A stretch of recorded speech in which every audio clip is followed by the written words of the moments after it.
يحفظونه من أمر الله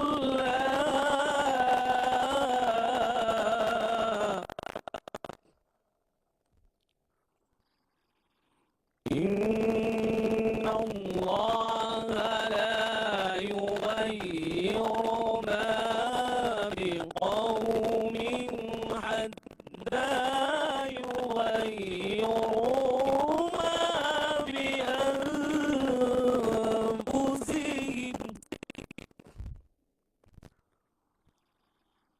وإذا أراد الله بقوم سوءا فلا مرد له وما لهم من دونه من وال صدق الله العلي العظيم সূরা Ra'ad এর 11 নং আয়াত কারিমা তেলাওয়াত করা হলো, যার বাংলা অর্থ হচ্ছে মানুষ যে অবস্থায় থাকুক না কেন তার জন্য আগে পেছনে একের পর এক আশা ফেরেশতার দল নিয়োজিত থাকে। তারা আল্লাহর আদেশে তাকে হেফাজত করে। নিশ্চয়ই আল্লাহ তাআলা কখনো কোনো জাতির অবস্থা পরিবর্তন করেন না যতক্ষণ না তারা নিজেরা নিজেদের অবস্থা পরিবর্তন করে। আল্লাহ তাআলা যখন কোনো জাতির জন্য কোনো দুঃখ সময়ের ইচ্ছা পোষণ করেন তখন তা রদ করার কেউ থাকে না, না তিনি ব্যতীত ওদের আর কোনো অভিভাবক থাকে। বারাকাল্লাহু লানা ওয়া লাকুম ফিল কুরআনিল আযীম ওয়া আসসালামু আলাইকুম ওয়া রাহমাতুল্লাহি ওয়া বারাকাতুহু। বিসমিল্লাহির রহমানির রহিম। আসসালামু আলাইকুম ওয়া রাহমাতুল্লাহ। মাননীয় সদস্যবৃন্দ, দিনের কার্যসূচি অনুযায়ী এখন প্রশ্নকাল শুরু হচ্ছে। প্রশ্নকালের প্রথম 30 মিনিট মাননীয় প্রধানমন্ত্রী কর্তৃক উত্তরদানের জন্য নির্ধারিত। তারকা চিহ্নিত প্রশ্ন 1, মাননীয় সদস্য জনাব মোহাম্মদ আবুল কালাম, কুমিল্লা 9, আপনি প্রশ্নটি উত্থাপন করুন। বিসমিল্লাহির রহমানির রহিম। মাননীয় স্পিকার, আপনাকে ধন্যবাদ। মাননীয় স্পিকার, মাননীয় প্রধানমন্ত্রী কর্তৃক উত্তরদানের জন্য আমার তারকা চিহ্নিত প্রশ্ন নং 1 মহান জাতীয় সংসদে উপস্থাপন করছি। মাননীয় প্রধানমন্ত্রী, অনুগ্রহ করিয়া বলিবেন কি, ইহা সত্য কিনা যে সম্প্রতি সময়ে আপনি জেলা প্রশাসক সম্মেলনে দুর্নীতি ও প্রশাসনিক সচেতনতার ব্যাপারে কড়া সতর্ক বার্তা সহ জনস্বার্থে অনেকগুলি নির্দেশনা প্রদান করিয়াছেন এবং খ ক প্রশ্নের উত্তর হ্যাঁ সূচক হলে জনতার উক্ত নির্দেশনা সমূহ কি কি? মাননীয় স্পিকার, আপনাকে ধন্যবাদ। মাননীয় প্রধানমন্ত্রী। বিসমিল্লাহির রহমানির রহিম। মাননীয় স্পিকার, আপনাকে ধন্যবাদ। মাননীয় সংসদ সদস্য জনাব আবুল কালাম, আপনার প্রশ্নের জন্য আপনাকে ধন্যবাদ। মাননীয় স্পিকার, বিষয়টি সঠিক। জেলা প্রশাসক সম্মেলন 2026-এর উদ্বোধন অনুষ্ঠানে জেলা প্রশাসক এবং কমিশনার বৃন্দ যারা উপস্থিত ছিলেন তাদেরকে কিছু নির্দেশনা দেওয়া হয়েছে সরকারের পক্ষ থেকে। নির্দেশনাগুলি মোটামুটি নিম্নরূপ। মাননীয় স্পিকার, প্রশাসনিক কার্যক্রমে দক্ষতা, স্বচ্ছতা এবং জবাবদিহি নিশ্চিত করার চেষ্টা করা। একইভাবে দুর্নীতি একটি ব্যাধি যা সমাজের বিভিন্ন রন্ধে রন্ধে পৌঁছে গিয়েছে, এই ব্যাপারে যত দ্রুত সম্ভব, যতটুকু সম্ভব কঠোরভাবে প্রতিরোধমূলক এবং দমনমূলক ব্যবস্থা গ্রহণ করা। মাননীয় স্পিকার, আমাদের সাধারণ মানুষ বিভিন্ন সময় বিভিন্ন কাজে জেলা প্রশাসকদের কাছে যেতে হয়, বিভিন্ন নানা কারণে জটিলতা সৃষ্টি হয়, তাদের কাজে বিলম্ব হয়। সেই জন্য অপ্রয়োজনীয় প্রশাসনিক জটিলতা পরিহার করে দ্রুত বাস্তবসম্মত এবং জনস্বার্থ সংশ্লিষ্ট যে সকল সিদ্ধান্ত সেগুলো গ্রহণ করার জন্য তাদেরকে নির্দেশনা দেওয়া হয়েছে। একই সাথে মাননীয় স্পিকার, নিয়োগ, বদলি এবং প্রমোশনের ক্ষেত্রে মেধা এবং দক্ষতা এই বিষয়গুলোকে প্রাধান্য দেওয়ার নির্দেশনা দেওয়া হয়েছে। প্রশাসনিক কাঠামোর কার্যকারিতা বৃদ্ধি এবং স্বাভাবিকভাবেই যেহেতু বর্তমান সরকার একটি জবাবদিহিমূলক সরকার, জনগণের কাছে জবাবদিহি করতে বাধ্য, সেই জন্য প্রশাসন আমরা চাইছি জবাবদিহিতা নিশ্চিত করবে প্রয়োজনীয় যে সকল সংস্কার সেগুলোর উদ্যোগ গ্রহণ করা। মানে স্পিকার, সেবা প্রদান ব্যবস্থাকে সময় পাল্টেছে, যুগ পাল্টেছে। সেবা প্রদান ব্যবস্থাকে সময় উপযোগী, দক্ষ, স্বচ্ছ এবং জবাবদিহিমূলক করার জন্য যত দ্রুত সম্ভব যে সকল জায়গায় সম্ভব প্রশাসনের বিশেষ করে সেবা প্রদানের ক্ষেত্রে সেগুলোকে ডিজিটালাইজ এর রূপান্তর করার জন্য নির্দেশনা দেওয়া হয়েছে। এর মধ্যে অনেক জায়গায় কার্যকর ব্যবস্থাও গ্রহণ করা শুরু হয়ে গিয়েছে। মাননীয় স্পিকার, আইন শৃঙ্খলা বা আইনের লঙ্ঘনের যে সকল ঘটনা ঘটে সেগুলোর ব্যাপারে তাৎক্ষণিকভাবে আইন শৃঙ্খলা পরিস্থিতিকে নিয়ন্ত্রণে এনে যাতে আইন শৃঙ্খলা পরিস্থিতি বজায় থাকে, জনগণ যাতে নিরাপদ বোধ করতে পারে তার জন্য কঠোরভাবে ব্যবস্থা গ্রহণের নির্দেশনা দেওয়া হয়েছে। সরকারি সেবা, একটু আগে যেটি আমি উল্লেখ করেছি, এইগুলোর ক্ষেত্রে বিভিন্ন সময় প্রশাসনিক দপ্তরগুলোতে সাধারণ মানুষ বিভিন্নভাবে অনেক সময় হয়রানির শিকার হয়।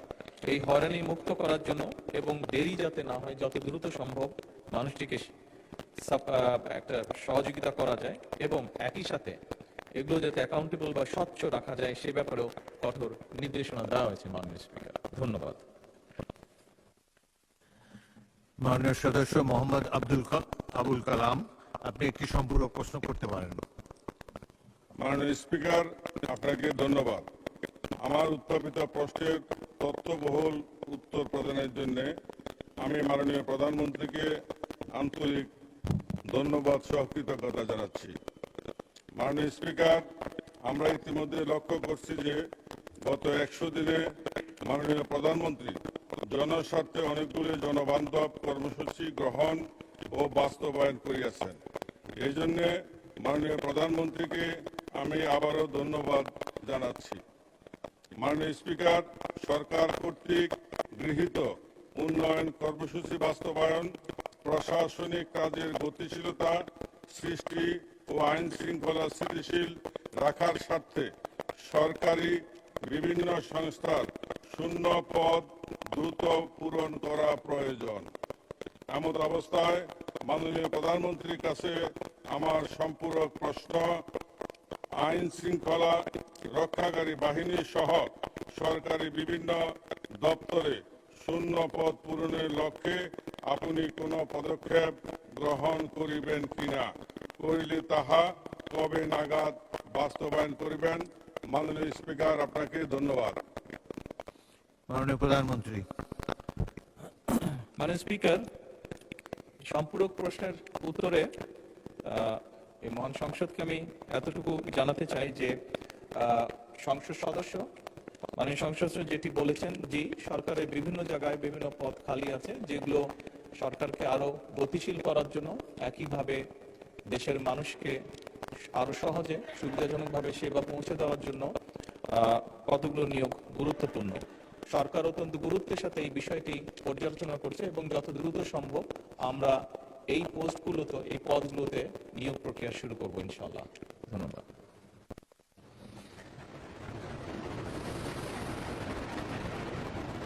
মাননীয় সদস্য মীর আহমদ বিন কাসেম, ঢাকা 14।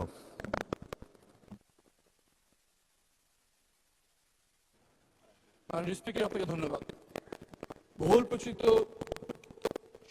পত্রিকায় আমরা জানতে পেরেছি মাননীয় প্রধানমন্ত্রী সরকার দলীয় মহিলা এমপিদেরকে বিরোধী দলীয় সংসদ সদস্যদের এলাকায় উন্নয়ন তদারকি করার দায়িত্ব দিয়েছেন। এই সাথে আরো বলা হয়েছে এসব উন্নয়নে ডিও লেটার ইস্যু করতে পারবেন সরকার দলীয় মহিলা এমপিগণ। এই তথ্য থেকে আমাদের মধ্যে এই বিভ্রান্ত সৃষ্টি হচ্ছে যে এই কাজ কি তাদেরকে এই জন্য দেওয়া হচ্ছে যাতে আমরা যারা বিরোধী দলীয় এমপি আছি আমাদের এলাকার উন্নয়ন কর্মকাণ্ডে আমাদের কোনো হাত থাকবে না, এটা নিশ্চিত করার জন্য কি এই নির্দেশ দেওয়া হচ্ছে কিনা দয়া করে মাননীয় প্রধানমন্ত্রী আমাদের সামনে পরিষ্কার করবেন। মাননীয় প্রধানমন্ত্রী। মাননীয় স্পিকার, ধন্যবাদ। মাননীয় সংসদ সদস্য, আপনি যে প্রশ্নটি করেছেন তার জন্য আপনাকে আন্তরিকভাবে ধন্যবাদ।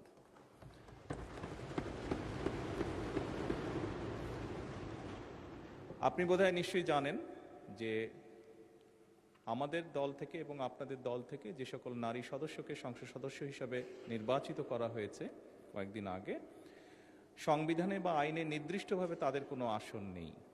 আপনার বা আমার যেরকম নির্দিষ্ট আসন আছে সেভাবে নির্দিষ্ট কোনো আসন নেই। খুব স্বাভাবিকভাবেই আমরা আমাদের রাজনৈতিক বা সাংগঠনিক যে কাঠামো তার ভিত্তিতে আমরা তাদেরকে দলীয় অবস্থান থেকে আমরা কিছু জায়গা তাদের জন্য নির্দিষ্ট করেছি তারা কোথায় কাজ করবেন। আপনার নির্বাচনী এলাকায় একজন জনপ্রতিনিধি হিসাবে আপনার সম্পূর্ণ হক আছে যে আপনি আপনার এলাকার নির্বাচন উন্নয়নের ব্যাপারে কিভাবে ভূমিকা রাখতে চান।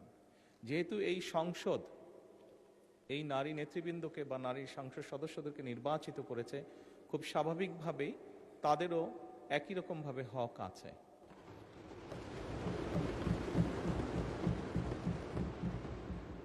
একই রকমভাবে হক আছে তার এলাকার বা তার এলাকার মানুষের জন্য, এবং খুব স্বাভাবিকভাবেই আমরা যেটি নিয়ম আছে সরকারের সেই নিয়ম অনুযায়ী আমরা এগোচ্ছি।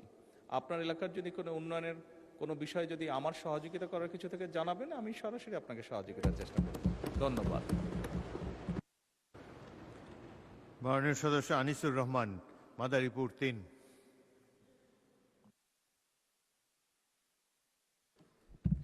মাননীয় স্পিকার, আপনাকে ধন্যবাদ। আমি কিছুক্ষণ আগেই ত্রাণ মন্ত্রণালয়ে একটা সহযোগিতা পাওয়ার জন্য আমার এলাকায় আমি গিয়েছিলাম। মন্ত্রী মহোদয় ছিলেন না, তো আমি ওই মন্ত্রণালয়ে যে পিএস আছে ওনার রুমে বসে কথা বলছিলাম যে আমি এই সহযোগিতাটা পেতে পারি কিনা। পিএস সাহেব আমাকে বললেন যে মাননীয় প্রধানমন্ত্রীর নির্দেশে বিরোধী দলীয় সংসদ সদস্যদের আমাদের যে বরাদ্দটুকু ছিল সর্বশেষ সেটা বিরোধী দলীয় সংসদ সদস্যদেরকে দেওয়া হয়েছে। তো মাননীয় প্রধানমন্ত্রীকে ধন্যবাদ। আর আমি মনে করি আজকে প্রধানমন্ত্রীর কাছে আমার প্রশ্ন, আপনি যেভাবে সবার জন্য করছেন এই জন্য সকল সংসদ সদস্যের জন্যই আপনি করছেন। আমরা বিরোধী দলের রাজপথের অবস্থান এবং তাদের যে বক্তব্য সেভাবে কিন্তু আমরা তাদের কাছ থেকে রেসপন্স পাচ্ছি না। এজন্য আমরা আপনার নির্দেশে আমাদের হুইপ আছে, ব্যক্তিগতভাবে তাদের সাথে কোনো আলোচনা করা যায় কিনা, তারা যেন রাজপথে যে বাজে বক্তব্যগুলো দিচ্ছে সেটা বন্ধ করা যায় কিনা সেই ব্যাপারে একটা পদক্ষেপ নেবেন। ধন্যবাদ মাননীয় স্পিকার আপনাকে। মাননীয় প্রধানমন্ত্রী।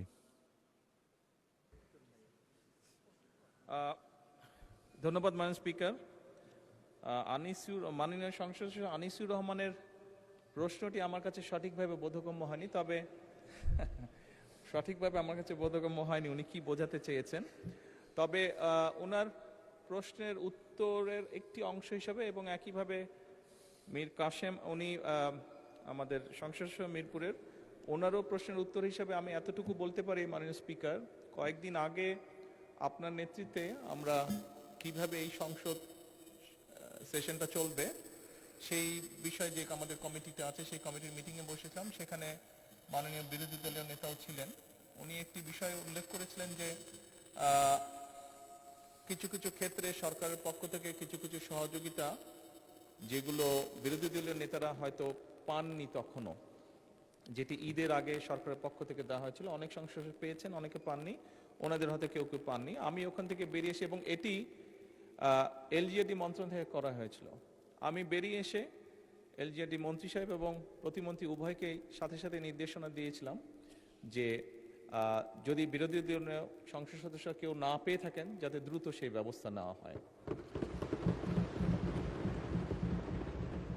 মাননীয় স্পিকার, এটা দিয়ে আমি এটাই বোঝাতে চাইছি যে বর্তমান সরকার দেশের সম উন্নয়নে বিশ্বাস করে এবং আমরা সরকার দলীয় সংসদ সদস্যরা যেভাবে এলাকার উন্নয়ন করবেন ঠিক একইভাবে সরকারের সম্পূর্ণ সহযোগিতা থাকবে। বিরোধী দলীয় সদস্যবৃন্দ যারা আছে তাদের এলাকা আমরা সমানভাবে কাজ করার চেষ্টা করব। ধন্যবাদ। মাননীয় প্রধানমন্ত্রী, মাননীয় সদস্য আনিসুর রহমান জানতে চাচ্ছিলেন যে এইসব উন্নয়ন সহযোগিতা দেওয়ার পরও সরকারি দলের বিরুদ্ধে যেসব প্রচারণা হয় সেগুলো বন্ধ হবে কিনা, এই ব্যাপারে হুইপদের সাথে কোনো আলোচনা করবেন কিনা, এই ধরনের তিনি কথা বলতেছেন। এটা আই থিঙ্ক আমাদের অপেক্ষা করতে হবে, আর সবে মাত্র শুরু হলো। Let us wait and see. মাননীয় স্পিকার, এই সরকারটি জনগণের দ্বারা নির্বাচিত একটি সরকার। এই সরকারটি গণতন্ত্রে বিশ্বাসী একটি সরকার। এই সরকারটি জনগণের কাছে জবাবদিহিমূলক একটি সরকার।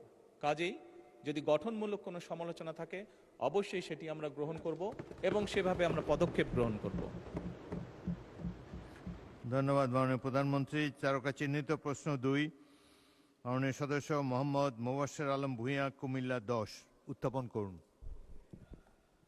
বিসমিল্লাহির রহমানির রহিম। মাননীয় স্পিকার, আপনাকে ধন্যবাদ। মাননীয় প্রধানমন্ত্রী কর্তৃক উত্তরদানের জন্য তারকা চিহ্নিত প্রশ্ন 2 মহান জাতীয় সংসদে উপস্থাপন করছি। মাননীয় প্রধানমন্ত্রী, অনুগ্রহ করিয়া বলিবেন কি বিনিয়োগ বাড়ানোর প্রক্রিয়া সহজ করিবার মাধ্যমে দেশি ও বিদেশি বিনিয়োগকারীদের আকৃষ্ট করিবার লক্ষ্যে আপনার সরকার কোনো পদক্ষেপ গ্রহণ করিয়াছেন কিনা এবং করিলে তাহা কি? মাননীয় স্পিকার, আপনাকে ধন্যবাদ। মাননীয় প্রধানমন্ত্রী। ধন্যবাদ মাননীয় স্পিকার। ধন্যবাদ জনাব মোবাশ্বের আলম ভূঁইয়া, মাননীয় সংসদ সদস্য। আপনি যে প্রশ্নটি করেছেন এই প্রশ্নটি অত্যন্ত গুরুত্বপূর্ণ প্রশ্ন।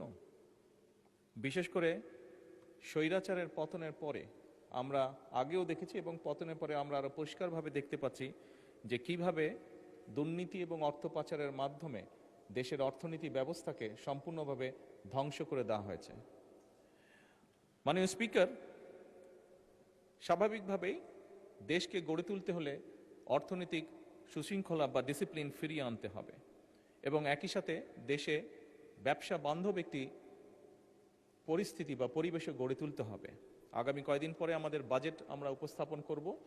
এই সরকারের প্রথম বাজেট উপস্থাপিত হবে। সেখানেও আমরা চেষ্টা করেছি দেশে যারা ব্যবসায়ী আছেন তাদেরকে, সেটি বিভিন্ন ধরনের ব্যবসায়ী হতে পারেন, ট্রেডারও হতে পারেন অথবা ইন্ডাস্ট্রিয়ালিস্টও হতে পারেন, যেই হন না কেন প্রত্যেকের জন্য এমন সুবিধা তৈরি করা যেখানে মাননীয় স্পিকার তারা সুন্দরভাবে ব্যবসা করতে পারে, কর্মসংস্থানের ব্যবস্থা করতে পারে। সেইভাবেই আমরা চেষ্টা করছি এবারকার বাজেটটি তৈরি করতে। তারই অংশ হিসেবে মাননীয় স্পিকার, বাংলাদেশ সরকার দেশীয় ও বিদেশি বিনিয়োগকারীদের আকৃষ্ট করার জন্য বিনিয়োগ প্রক্রিয়াকে সহজকরণ করার জন্য বিভিন্ন পদক্ষেপ গ্রহণ করেছে। এ বিষয়ে মাননীয় স্পিকার, বাণিজ্য মন্ত্রণালয় কর্তৃক কতগুলো ব্যবস্থা গ্রহণ বা পদক্ষেপ গ্রহণ করা হয়েছে। যেমন আমদানি ও রফতানি প্রধান নিয়ন্ত্রকের দপ্তর হতে আমদানি রফতানি নিবন্ধন প্রক্রিয়া অনলাইনের মাধ্যমে দ্রুততম সময়ের মধ্যে যাতে প্রদান করা যায় সেই ব্যবস্থা গ্রহণ করা হয়েছে। একই সাথে মাননীয় স্পিকার, বিনিয়োগ বান্ধব পরিবেশ তৈরির জন্য রফতানি নীতি হালনাগাদ করা হয়েছে এবং আমদানি নীতি আদেশ 2026 থেকে 29 হালনাগাদকরণ কার্যক্রম প্রক্রিয়াধীন রয়েছে, যাতে করে বিদেশি বিনিয়োগকারীরা সহজে এদেশে ব্যবসা বাণিজ্য শুরু করতে পারে বা করতে পারে। মাননীয় স্পিকার, রফতানি উদ্দেশ্যে যেহেতু বাংলাদেশের থেকে রফতানি আমাদের যত বৃদ্ধি পাবে আমরা যেরকম বৈদেশিক মুদ্রা অর্জন করতে পারবো, সেই বৈদেশিক মুদ্রার মাধ্যমে আমরা আরো অনেক বেশি মানুষের জন্য কাজ করতে পারবো। সেজন্য এই মূল্যবান বৈদেশিক মুদ্রা অর্জনের জন্য রফতানির উদ্দেশ্যে আমদানি ক্ষেত্রে অশুল্ক বাধা দূর করার জন্য অনেকগুলো পদক্ষেপ মাননীয় স্পিকার গ্রহণ করা হয়েছে। বন্ডেড এবং নন বন্ডেড সকল প্রতিষ্ঠানসমূহকে এফওসির ভিত্তিতে আমদানির সুযোগের আওতায় আরও সম্প্রসারিত করা হচ্ছে মাননীয় স্পিকার। এর বাইরে মাননীয় স্পিকার আমদানি সহজকরণ করার লক্ষ্যে পরিশোধ পদ্ধতি সহজ করা হচ্ছে, মূল্য পরিশোধ পদ্ধতি সহজ করা হচ্ছে এবং সকল আমদানিকারকদের জন্য সময়সীমা নির্বিশেষে এলসি ব্যতীত চুক্তির মাধ্যমে আমদানির সুযোগও রাখা হচ্ছে মাননীয় স্পিকার। বিশ্ব বাণিজ্য সংস্থা WTO চুক্তি বাস্তবায়ন এবং ট্রেড ফ্যাসিলিটেশনের মাধ্যমে বাণিজ্য প্রক্রিয়া দ্রুত এবং স্বচ্ছ করার জন্য আন্তর্জাতিক মানদণ্ড অনুযায়ী বাণিজ্য সহজীকরণের ব্যবস্থা গ্রহণ করা হচ্ছে মাননীয় স্পিকার। এর বাইরে বাংলাদেশ বিনিয়োগ উন্নয়ন কর্তৃপক্ষ বিডা দেশি এবং বিদেশি বিনিয়োগ আকর্ষণ, ব্যবসা পরিচালনার পরিবেশ উন্নয়ন এবং শিল্পায়ন ত্বরান্বিত করার লক্ষ্যে বিভিন্ন নীতি ও প্রাতিষ্ঠানিক কার্যক্রম বাস্তবায়ন করছে। মাননীয় স্পিকার, এর মধ্যে কতগুলো উল্লেখযোগ্য পদক্ষেপসমূহ এখানে বর্ণনা করা আছে, তবে যেহেতু এগুলো অনেক লম্বা সেই জন্য আমি অনুরোধ করব এই বিষয়গুলো পঠিত বলে গণ্য করা হোক মাননীয় স্পিকার। ধন্যবাদ মাননীয় প্রধানমন্ত্রী। উত্তরের বাকি অংশটি পঠিত বলিয়া গণ্য হলো। মাননীয় সদস্য মোহাম্মদ মোবাশ্বের আলম ভূঁইয়া একটি সম্পূরক প্রশ্ন করতে পারেন। মাননীয় স্পিকার, আপনাকে ধন্যবাদ। আমার প্রশ্নের বিস্তারিত উত্তর দানের জন্য আমি মাননীয় প্রধানমন্ত্রীকে আন্তরিক ধন্যবাদ, কৃতজ্ঞতা জানাচ্ছি। মাননীয় স্পিকার, বিনিয়োগ প্রদান বাধাগুলোর মধ্যে একটি হচ্ছে আস্থার সংকট। বিগত সরকারের আমলে বিদেশি বিনিয়োগকারীদের বিনিয়োগ করতে এসে আমলাতান্ত্রিক জটিলতার কারণে অনাগ্রহ প্রকাশ করে, যার ফলশ্রুতিতে ক্রমানুসারে বিনিয়োগ হ্রাস পায়। দেশি বিনিয়োগকারীগণ ব্যাংকের চড়া সুদের কারণে বিনিয়োগে আগ্রহ হারিয়ে ফেলেছে। মাননীয় প্রধানমন্ত্রীর নিকট আমার প্রশ্ন, বিদেশি বিনিয়োগকারীদের আস্থা ফেরানো এবং দেশীয় বিনিয়োগকারীদের ব্যাংক সুদের হার কমানোর জন্য বর্তমান সরকার কোনো পদক্ষেপ গ্রহণ করিবেন কিনা, করিলে তাহা কি? মাননীয় স্পিকার, আপনাকে ধন্যবাদ। মাননীয় প্রধানমন্ত্রী। মাননীয় স্পিকার, ধন্যবাদ। মাননীয় সংসদ আপনাকে ধন্যবাদ। আপনি গুরুত্বপূর্ণ প্রশ্ন করেছেন একটি। আমরা শুধু বিদেশি বিনিয়োগী যে আকর্ষণ করতে চাইছি তা না, একই সাথে আমরা আমাদের দেশীয় বিনিয়োগকারী যারা আছেন তাদেরকেও আমরা উৎসাহিত করতে চাইছি এবং ডিরেগুলেশন একটি পদ্ধতি যার মাধ্যমে আমরা এই কাজটি বাস্তবায়ন করতে যাচ্ছি মাননীয় স্পিকার। এর বাইরেও সুদের হার যেটি বলেছেন, এখানে কতগুলো বিষয় আছে, এই বিষয়গুলো পর্যালোচনা করা হচ্ছে। যদি সম্ভব হয়, অর্থনৈতিক বিভিন্ন সমীকরণ আছে, এই বিষয়গুলো যদি দেখা যায় যে এটি সাহায্য করবে বিনিয়োগ বৃদ্ধি করার ক্ষেত্রে, সেক্ষেত্রে আমরা এটি হয়তো সরকার গ্রহণ করবে। এখনো এই ব্যাপারে কোনো কনফার্ম কোনো সিদ্ধান্ত হয়নি মাননীয় স্পিকার। এবং একই সাথে মাননীয় সংসদ সদস্য, আপনাকে বলবো, আপনি যদি যেই ডিটেইল উত্তরগুলো এখানে আছে আপনার সামনে লিখিত অবস্থা আছে, আপনি যদি ওগুলো সবগুলো গো থ্রু করেন তাহলে আপনি সম্পূর্ণভাবে আপনার প্রশ্নের উত্তরগুলো পেয়ে যাবেন। ধন্যবাদ মাননীয় স্পিকার। মাননীয় সদস্য বেগম সাবিকুন নাহার একটি প্রশ্ন করতে পারেন। মাননীয় স্পিকার, আপনাকে ধন্যবাদ আমাকে সুযোগ দেওয়ার জন্য। আমার সম্পূরক প্রশ্নটি আগের প্রশ্নের সাথে রিলেটেড। আমরা জানি যে বর্তমানে অর্থনৈতিক কাঠামো, দেশের অর্থনৈতিক অবস্থাটা ভেঙে পড়েছে। দেশে কর্মসংস্থান, উৎপাদন ও বিনিয়োগে স্থবিরতা বিরাজ করছে। মুদ্রাস্ফীতি নিয়ন্ত্রণে উচ্চ সুদের হার নীতির প্রভাব পড়তে শুরু করেছে বিনিয়োগ ও কর্মসংস্থানে। বাংলাদেশ ব্যাংকের সর্বশেষ তথ্য অনুযায়ী চলতি বছরে মার্চের শেষে ব্যাংক খাতে অতিরিক্ত তারল্যের পরিমাণ দাঁড়িয়েছে 3,78,135 কোটি টাকা। এক বছরের ব্যবধানে এ অলস তহবিল বেড়েছে 58.31%। গত বছরের মার্চে অতিরিক্ত তারল্যের পরিমাণ ছিল 2,38,845 কোটি টাকা। বিশ্লেষকরা বলেছেন, উচ্চ সুদের হারের কারণে ব্যবসায়ীরা নতুন ঋণ নিতে আগ্রহ হারাচ্ছেন। বর্তমানে অনেক ক্ষেত্রে ব্যাংক ঋণের সুদের হার 14% ছাড়িয়ে গেছে। উদ্যোক্তারা নতুন বিনিয়োগ ও ব্যবসা সম্প্রসারণের সিদ্ধান্তে পিছিয়ে যাচ্ছেন। এর প্রভাব পড়ছে কর্মসংস্থানে। আমি এই বিষয়ে একটি হাদিসের উল্লেখ করব। আমাদের প্রিয় রাসূল বলেছেন সুদের অর্থ যতই অধিক হোক না কেন অবশেষে তার পরিণতি হয় অসচ্ছলতা। ইবনে মাজা এসেছে। তো আমি এই অবস্থা নিরসনে মাননীয় প্রধানমন্ত্রীর কাছে কি পদক্ষেপ নিয়েছেন সে ব্যাপারে দৃষ্টি আকর্ষণ করছি। আসসালামু আলাইকুম। মাননীয় প্রধানমন্ত্রী। ধন্যবাদ মাননীয় স্পিকার। মাননীয় সংসদ সদস্য, আপনার প্রশ্নটি একটি খুবই গুরুত্বপূর্ণ এই কারণেই, আপনি যদি নিজেই আপনার স্ট্যাটিস্টিক্স যেটা আপনি উপস্থাপন করলেন সংসদের সামনে, সেটা যদি আপনি দেখেন, আপনি সব এক বছর আগের স্ট্যাটিস্টিক্স আপনি ওখানে উল্লেখ করেছেন। এখন আমরা জানি স্বৈরাচারের সময় এই দেশে কি হয়েছে, এবং নিশ্চয়ই মাননীয় সংসদ সদস্য আপনি এতটুকু বুঝতে পারেন, ব্যবসা বা বিজনেস বা ইকোনমি এমন একটি বিষয়, এটি আপনি আজকে করলে আগামীকাল কি আপনি এটা রেজাল্ট পাবেন না, সেটি ভালো হোক বা খারাপ হোক যেটি।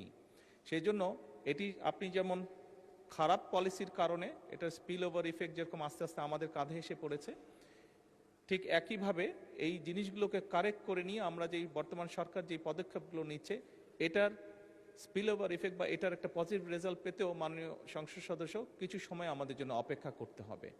সব সময় সুদের হার কমালেই যে বেনিফিট পাওয়া যাবে তা নয়। আমি একটু আগে, আপনি নিশ্চয়ই খেয়াল করেছেন যে একটু আগে আমি বলেছি যে এই বিষয়টি নিয়ে আমরা পর্যালোচনা করছি।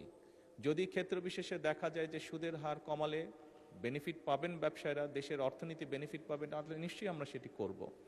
তবে এখানে আপনি বাংলাদেশ ব্যাংকের স্ট্যাটিসগুলো পড়লেন, কিন্তু সেখানে বোধহয় যদি আপনি আরেকটি তথ্য উল্লেখ করতেন তাহলে বোধহয় ভালো হতো। নিশ্চয়ই আপনি পত্রিকায় দেখেছেন, আপনি তো রিসার্চ করে এসেছেন, যেভাবে আপনি পড়লেন তাতে বোঝা গেল বাংলাদেশ ব্যাংক যে 60,000 কোটি টাকার একটি ফান্ড তৈরি করেছে, যে বিভিন্ন শিল্প যারা বিভিন্নভাবে সমস্যার সম্মুখীন হচ্ছে, তা যাদের এর মধ্যে যাদের ক্রেডিবিলিটি আছে, সঠিকভাবে যাদের ক্রেডিবিলিটি আছে, যারা সত্যিকারভাবে ব্যবসায়ী, তাদেরকে অল্প সুদে, ওটা বোধহয় 9% সুদে তাদেরকে ইন্টারেস্ট রেটে তাদেরকে সহযোগিতা করা হবে। এইটি কেন আপনার দৃষ্টি এড়িয়ে গেল বুঝলাম না, কারণ এটি তো বাংলাদেশ বর্তমান,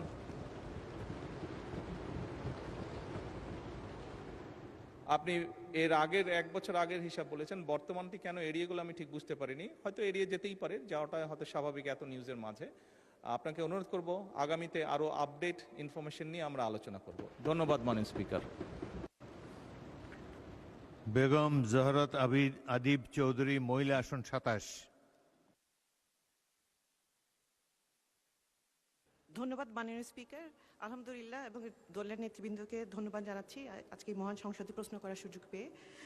প্রধানমন্ত্রীকে অনেক ধন্যবাদ যে আমাদের দেশি বিদেশি বিনিয়োগ বাড়ানোর জন্য সরকার যে সময় উপযোগী, কার্যকরী এবং খুব কনস্ট্রাকটিভ ইম্প্যাক্টফুল অ্যাকশন প্ল্যান নেওয়ার জন্য।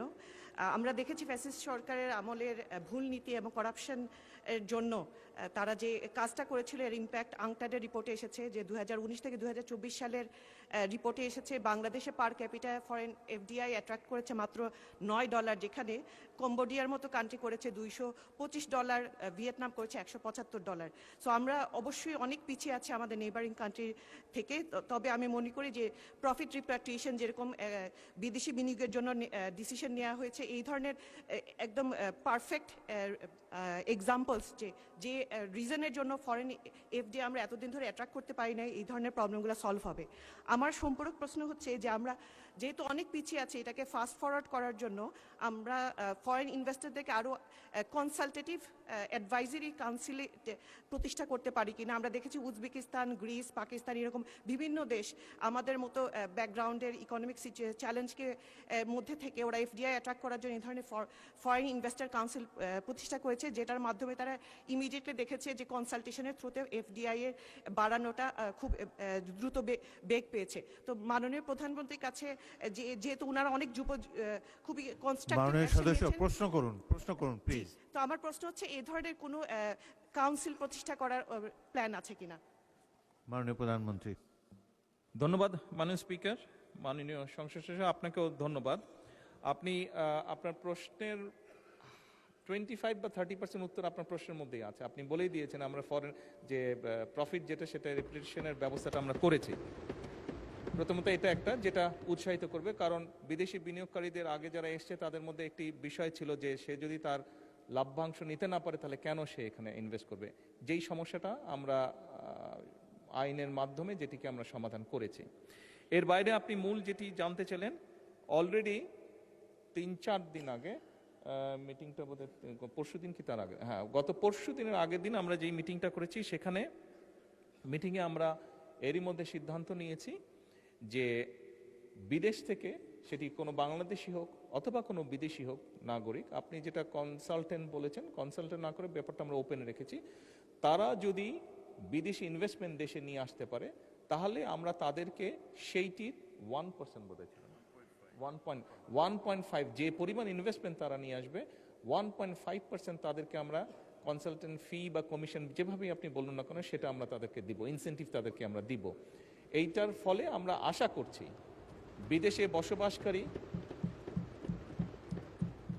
বিদেশে বসবাসকারী বাংলাদেশিরাও ইনভেস্ট করবেন দেশে, এর বাইরে যোগ্য যারা আছেন, যাদের সেই মেধা আছে, যোগ্যতা আছে, এরকম অনেক বাংলাদেশি আছেন যাদের আমাদের ডায়াসপোরা যেটি আছে বাংলাদেশি, মাননীয় স্পিকার, সেই ডায়াসপোরার মধ্যে যারা আছেন যোগ্য ক্যাপেবল, তারা নিশ্চয়ই অ্যাট্রাক্ট করতে সক্ষম হবেন বিদেশি ইনভেস্টরদেরকে, এবং এর মাধ্যমে আমরা পরিকল্পনা গ্রহণ করেছি দেশে বৈদেশিক বিনিয়োগের পরিমাণ বাড়ানোর জন্য। মাননীয় স্পিকার, ধন্যবাদ।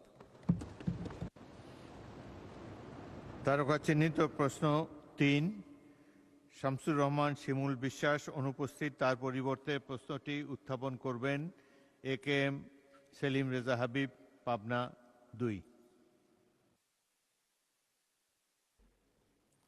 মাননীয় স্পিকার, আপনাকে ধন্যবাদ। আমি AKM সেলিম রেজা হাবিব, সংসদ সদস্য 69 পাবনা 2।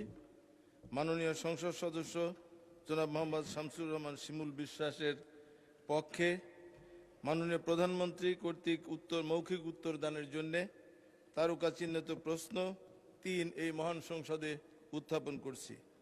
মাননীয় প্রধানমন্ত্রী অনুগ্রহ করে বলিবেন কি, আপনার সরকার শপথ নেওয়ার পর এই পর্যন্ত নির্বাচনী প্রতিশ্রুতি মোতাবেক অগ্রাধিকার দিয়ে কি কি পদক্ষেপ গ্রহণ ও বাস্তবায়ন করিয়াছেন এবং গৃহীত অগ্রাধিকার পদক্ষেপগুলি কবে নাগাদ বাস্তবায়ন করা সম্ভব হইবে? মাননীয় স্পিকার, আপনাকে ধন্যবাদ। মাননীয় প্রধানমন্ত্রী। ধন্যবাদ মাননীয় স্পিকার। মাননীয় সংসদ সদস্য, আপনাকে ধন্যবাদ এই প্রশ্নটির জন্য। এই প্রশ্নটি স্বাভাবিকভাবেই একটি রাজনৈতিক দল বা একটি রাজনৈতিক সরকারের জন্য অত্যন্ত গুরুত্বপূর্ণ। মাননীয় স্পিকার, সরকারের নির্বাচনী ইশতেহারে ঘোষিত কার্যক্রমসমূহ বাস্তবায়নের সকল মন্ত্রণালয় বিভাগ 180 দিন 2026-27 অর্থ বছর এবং আগামী 5 বছরের জন্য কর্মপরিকল্পনা প্রণয়ন করেছে এবং তা বাস্তবায়নের জন্য এরই ভিতরে প্রয়োজনীয় উদ্যোগও গ্রহণ করেছে। কতগুলোর কাজ এর মধ্যে শুরুও করে দিয়েছে মাঠ পর্যায়ে। মাননীয় স্পিকার, ব্যক্তি নয়, পরিবারই উন্নয়নের মূল একক। এই দর্শনে প্রান্তিক এবং নিম্ন আয়ের পরিবারগুলোকে সুরক্ষা দিতে পরিবারের নারী প্রধানকে ফ্যামিলি কার্ডের মাধ্যমে মাসিক 2500 টাকা প্রদানের কার্যক্রম এরই মধ্যে শুরু হয়েছে। পাইলট পর্যায়ে এ পর্যন্ত 36টি ইউনিটের 60,000 পরিবারকে এই ফ্যামিলি কার্ড প্রদান করা হয়েছে এবং আগামী অর্থ বছরে ইনশাল্লাহ আমরা টার্গেট করেছি মাননীয় স্পিকার, সমগ্র বাংলাদেশে আমরা প্রায় 41 লক্ষ 20,000 টু বি প্রিসাইজ। মাননীয় স্পিকার, টু বি প্রিসাইজ খুব সম্ভবত 41,20,000 পরিবারের হাতে, আমরা নারী প্রধানের হাতে এই কার্ডটি তুলে দিতে ইনশাল্লাহ সক্ষম হব। কৃষির উন্নয়ন এবং কৃষকদের ইউনিক পরিচয় নিশ্চিতকরণের ন্যায্য মূল্যে কৃষি উপকরণ, সরকারি ভর্তুকি ও প্রণোদনা, স্বল্প মূল্যে সেচ সুবিধা, সহজ শর্তে কৃষি ঋণ যন্ত্রপাতি প্রদানের লক্ষ্যে 14 এপ্রিল 2026 এই তারিখে মাননীয় স্পিকার কৃষক কার্ড বিতরণের কার্যক্রমের উদ্বোধন করা হয়েছে। প্রি পাইলটিং পর্যায়ে দেশের 8টি বিভাগের 10টি জেলায় 11টি উপজেলায় 11টি কৃষি ব্লকে এ কার্যক্রম সম্পাদন করা হয়েছে। এ পর্যন্ত 20,748 জন কৃষককে কৃষক কার্ড প্রদান করা হয়েছে। এছাড়াও মাননীয় স্পিকার, নির্বাচনী অঙ্গীকার বাস্তবায়নের লক্ষ্যে সরকার শস্য, ফসল, পশুপালন ও মৎস্য খাতে 10,000 টাকা পর্যন্ত কৃষি ঋণ মওকুফ করেছে। এই লক্ষ্যে সরকার ইতিমধ্যেই 1,567 কোটি 96 লক্ষ টাকা বাজেটে বরাদ্দ করেছে। এর ফলে সারা দেশের প্রায় 13,17,500 জন কৃষক সরাসরি মাননীয় স্পিকার উপকৃত হয়েছে। মাননীয় স্পিকার, ধর্ম বিষয়ক মন্ত্রণালয় এই কমিটমেন্টটাও আমরা করেছিলাম। বাংলাদেশে আমাদের মুসলমান হিসাবে আমাদের মসজিদ মাদ্রাসাগুলোতে বহু খতিব সাহেব আছেন, ইমাম সাহেব মসজিদ আছেন। এর বাইরে অন্য ধর্মে যে ধর্মীয় ব্যক্তিত্ব আছেন, ধর্মগুরু যারা আছেন, এদের মধ্যে বহু মানুষ বেশ মানবতর জীবনযাপন করেন মাননীয় স্পিকার। এবং সেজন্যই আমরা নির্বাচনের পূর্বে আমাদের দলীয় অবস্থান থেকে আমরা নির্বাচনী ইশতেহারেও ঘোষণা করেছিলাম যে আমরা সরকার গঠনে সক্ষম হলে আমরা এই মানুষগুলোর পাশে দাঁড়ানোর চেষ্টা করব, সহযোগিতার হাত সরকার থেকে আমরা বাড়িয়ে দেব। সেই লক্ষ্যকে সামনে রেখে মাননীয় স্পিকার ধর্ম বিষয়ক মন্ত্রণালয় হতে 180 দিনের অগ্রাধিকার কর্মসূচির আওতায় 4,908টি মসজিদ, 990টি মন্দির, 144টি বৌদ্ধ বিহার, প্যাগোডা এবং 396টি গির্জায় কর্মরত ব্যক্তিবর্গকে মাসিক সম্মানী প্রদান করা হচ্ছে মাননীয় স্পিকার। এবং আগামী বাজেটে এটির সংখ্যা আরো বাড়বে মাননীয় স্পিকার, ইনশাআল্লাহ। মাননীয় স্পিকার, আগামী 180 দিনের কর্মসূচির আওতায় জনগণকে হেলথ কার্ড প্রদানের একটি উদ্যোগ আমাদের রয়েছে। এই বিষয়কে একটি প্রকল্প অনুমোদনের অপেক্ষায় রয়েছে মাননীয় স্পিকার। উক্ত প্রকল্পের মাধ্যমে 180 দিনের মধ্যে 5টি জেলাগুলো হচ্ছে মাননীয় স্পিকার খুলনা, নোয়াখালী, বগুড়া, সিরাজগঞ্জ এবং নরসিংদী। স্বাভাবিক, আমাদের স্বাস্থ্যমন্ত্রী নরসিংদী, ওই জন্য জেলাটি আছে। জনসাধারণকে হেলথ কার্ডের মাধ্যমে চিকিৎসা সেবা প্রদানের কার্যক্রম শুরু করা হবে মাননীয় স্পিকার, ইনশাআল্লাহ। এই health card electronic patient referral system এবং ইলেকট্রনিক পেশেন্ট ম্যানেজমেন্ট সিস্টেমের সাথে সংযুক্ত থাকবে। সরকারের 180 দিনের কর্মসূচির আওতায় খাল খনন পুনর্খনন কর্মসূচি গত 16ই মার্চ 2026 হতে এরই ভিতরে শুরু হয়েছে মাননীয় স্পিকার। বর্ষার কারণে অনেকগুলো খাল খনন কর্মসূচি বা পুনর্খনন কর্মসূচি আপাতত পর্যায়ক্রমিকভাবে স্থগিত রাখা হচ্ছে। মাননীয় স্পিকার, 31শে মে 2026 পর্যন্ত পানি সম্পদ মন্ত্রণালয়, স্থানীয় সরকার বিভাগ, কৃষি মন্ত্রণালয় এবং দুর্যোগ ব্যবস্থাপনা ও ত্রাণ মন্ত্রণালয় কর্তৃক 666টি খাল পুনর্খনন কার্যক্রম চলমান। উল্লেখ, খাল পুনর্খনন খালের মোট দৈর্ঘ্য যেগুলো হয়ে গেছে মোটামুটি ভাবে মাননীয় স্পিকার, সেগুলো প্রায় 965 কিলোমিটার। মাননীয় স্পিকার, একটু আগে বেশ ঝমঝম করে বৃষ্টি হয়েছে। ছোটবেলায় আমি ক্যান্টনমেন্টে ছিলাম, আপনিও আমার ধারে কাছে ছিলেন মাননীয় স্পিকার। আমার মনে আছে তখন যখন বৃষ্টি হতো, আমরা যখন স্কুলে পড়তাম, একসাথে 5-7 দিন ধরে বৃষ্টি হতো। বিশেষ করে ক্যান্টনমেন্ট এলাকায় যেহেতু অনেক গাছ ছিল, সেখানে বোধহয় একটু বেশিও হতো খুব সম্ভবত। মাননীয় স্পিকার, আমরা খেয়াল করেছি হঠাৎ করে, আমি অনেকদিন পরে দেশে এসেছি, বাট এসে আমার খুব নজরে পড়েছে বৃষ্টির পরিমাণ বোধহয় দেশে অনেক কমে গিয়েছে মাননীয় স্পিকার। কিছুক্ষণ আগে 20-25 মিনিটের মতন বৃষ্টি হয়েছে, বাট এরকম বর্ষাকালে আগে যখন বৃষ্টি হতো একসাথে 3-4 দিন 5-7 দিন বৃষ্টি হতো। মাননীয় স্পিকার, যেভাবে গাছ কাটা হয়েছে সমগ্র বাংলাদেশে, এইটার একটি বিরূপ প্রভাব আমাদের আবহাওয়ার উপরে পড়েছে। এবং সেজন্যই, এবং একই সাথে এত গাছ কাটার ফলে দেশে বিভিন্ন রকম যান্ত্রিক যে মেশিন, গাড়ি ঘোড়া এগুলো চলার ফলে এবং বিল্ডিংগুলো উঠার ফলে মাননীয় স্পিকার টেম্পারেচারও বেড়ে গিয়েছে। এই সকল কিছু বিবেচনা করে 5 বছরে এই টেম্পারেচারটাকে যদি কমানো যায়, একই সাথে বৃষ্টির পরিমাণ যদি বাড়ানো যায়, একই সাথে পলিউশন দূর করা যায়, সেই লক্ষ্যকে সামনে রেখে মাননীয় স্পিকার 5 বছরে 25 কোটি বৃক্ষরোপণ এবং সবুজ কর্মসংস্থান সৃষ্টির লক্ষ্যে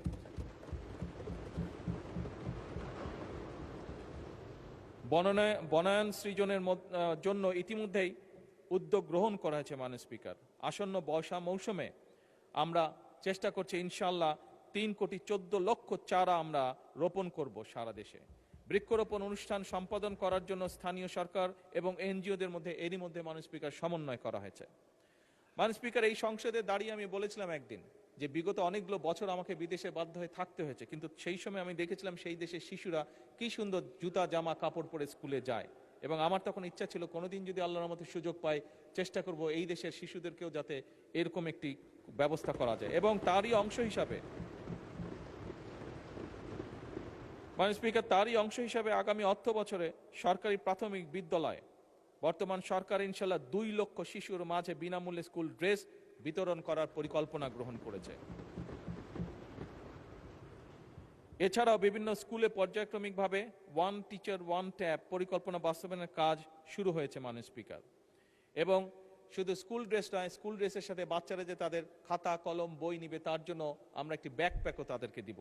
যেই ব্যাকপ্যাকটি যেই ব্যাকপ্যাকটি সম্পূর্ণভাবে তৈরি হবে বাংলাদেশে, এবং একসময় যে বাংলাদেশের সোনালী আঁশ পাট বলতে আমরা যেটিকে জানি, সেই পাট দিয়ে এই ব্যাগ তৈরি করা হবে। মাননীয় স্পিকার, মাননীয় স্পিকার, কারিগরি ও মাদ্রাসা শিক্ষা প্রতিষ্ঠানসমূহ বাস্তবায়নে আগামী 100 দিনের মধ্যে দেশের 2336টি কারিগরি এবং 8232টি মাদ্রাসা শিক্ষা প্রতিষ্ঠানে ফ্রি ওয়াইফাই চালু করা হবে। মাননীয় স্পিকার, সারা দেশে শহর ও গ্রাম অঞ্চলে খেলার মাঠ নির্ধারণ ও অবকাঠামো উন্নয়নে কর্মকৌশল নির্ধারণে কেন্দ্রীয় পর্যায়ে গঠিত কমিটি কাজ করছে। প্রতিটি ইউনিয়ন ও উপজেলায় যথাক্রমে 8 বিঘা ও 10 বিঘা করে উন্মুক্ত খেলার মাঠ তৈরির পরিকল্পনা রয়েছে। মাননীয় স্পিকার, আমরা গতকাল এখানে আলাপ করছিলাম, বিরোধী দলীয় কয়েকজন সংসদ সদস্য, আমাদের দলের থেকেও কয়েকজন সংসদ সদস্য একটি বিষয়ে কনসার্ন এক্সপ্রেস করেছেন, সেটি হচ্ছে যে নেশা বা ড্রাগের একটি বিষয় যেটি আস্তে আস্তে ছেয়ে ফেলছে যুব সমাজকে। আমি ব্যক্তিগতভাবে দৃঢ়ভাবে বিশ্বাস করি, আমরা যদি আমাদের সন্তানদের জন্য খেলার মাঠ তৈরি করতে পারি, তাদেরকে খেলার ব্যবস্থা তৈরি করতে পারি, অনেকাংশেই এই অভিশাপ থেকে আমরা বের করে আনতে সক্ষম হব আমাদের পরবর্তী প্রজন্মকে। এবং সেই লক্ষ্যকে সামনে রেখেই মাননীয় স্পিকার, খেলাধুলার জন্য মাঠ বা খেলার ব্যবস্থা আমরা এই পরিকল্পনাটি গ্রহণ করেছি। হাইটেক সফটওয়্যার পার্ক এবং আইসিটি সেন্টারসমূহ কার্যকরভাবে পরিচালনার জন্য এবং বাংলাদেশে পেপ্যালের কার্যক্রম আরম্ভে কার্যকর উদ্যোগ গ্রহণে একটি কমিটি গঠন করা হয়েছে। নির্বাচনী ইশতেহারকে প্রাধান্য দিয়ে বেতন কাঠামোর আওতায় জাতীয় ক্রীড়াবিদদের জন্য ক্রীড়া ভাতা এরই ভিতরে চালু করা হয়েছে। মাননীয় স্পিকার, প্রাথমিকভাবে 500 জন ক্রীড়াবিদকে এই ভাতার আওতায় আনার পরিকল্পনা নেওয়া হয়েছে। এর মধ্যে মাননীয় স্পিকার 300 জন ক্রীড়াবিদকে অলরেডি ভাতা প্রদান করা হয়েছে। এছাড়াও 325 জন ক্রীড়াবিদকে ক্রীড়া কার্ড প্রদান করা হয়েছে। মাননীয় স্পিকার,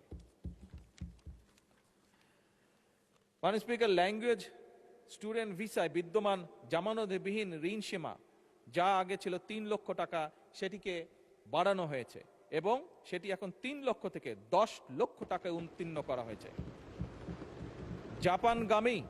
জাপানগামী শিক্ষার্থীদের জন্য ভিসা প্রাপ্তির পূর্বেই সার্টিফিকেট অফ এলিজিবিলিটির ভিত্তিতে এই ঋণ প্রদান সহজীকরণ করা হয়েছে।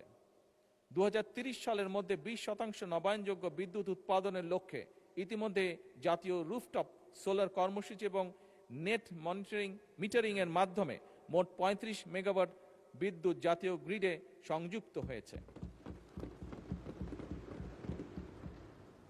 এবং এটিকে 2030 সালের মধ্যে, মাননীয় স্পিকার, যে সোলারের যে বিদ্যুৎ, এটিকে 30 সালের মধ্যে আমরা মিনিমাম 5000 মেগাওয়াটে নিয়ে যেতে চাই। মাননীয় স্পিকার, সরকার 5 লক্ষ সরকারি কর্মচারী নিয়োগের সিদ্ধান্ত, যা একটু আগে আমরা আলোচনা করেছি একজন সংসদীয় প্রশ্নের পরিপ্রেক্ষিতে, কম বেশি গ্রহণ করেছে। ইতিমধ্যেই শুধুমাত্র জনপ্রশাসন মন্ত্রণালয় অধীনস্থ দপ্তর এবং সংস্থাসমূহে শূন্য পদের বিপরীতে 2879 জন মানুষকে নিয়োগের কার্যক্রম চলমান রয়েছে। 12 থেকে 14 বছরের শিশু কিশোরদের ক্রীড়া প্রতিভা অন্বেষণে যুব ক্রীড়া মন্ত্রণালয়ের উদ্যোগে নতুন করে স্পোর্টস 2026-এর কার্যক্রম গত 2রা মে তারিখে উদ্বোধন করা হয়েছে। এতে football, cricket, kabaddi, athletics, badminton, দাবা, সাঁতার ও মার্শাল আর্ট সহ মোট 8টি খেলা, মাননীয় স্পিকার, অন্তর্ভুক্ত করা হয়েছে। এটিও মাননীয় স্পিকার, যেই নেশা বা ড্রাগের যেই সমস্যাটির কথাটি বা বিষয়টি আমরা এখানে আলোচনা করেছি, সেই অভিশাপ থেকে মুক্ত করার জন্য এই পরিকল্পনা গ্রহণ করা হয়েছে। মাননীয় স্পিকার, আপনাকে আন্তরিকভাবে ধন্যবাদ। মাননীয় সদস্যবৃন্দ, মাননীয় প্রধানমন্ত্রীর জন্য নির্ধারিত প্রশ্ন জিজ্ঞাসা ও উত্তর পর্ব এখানেই শেষ হলো। এখন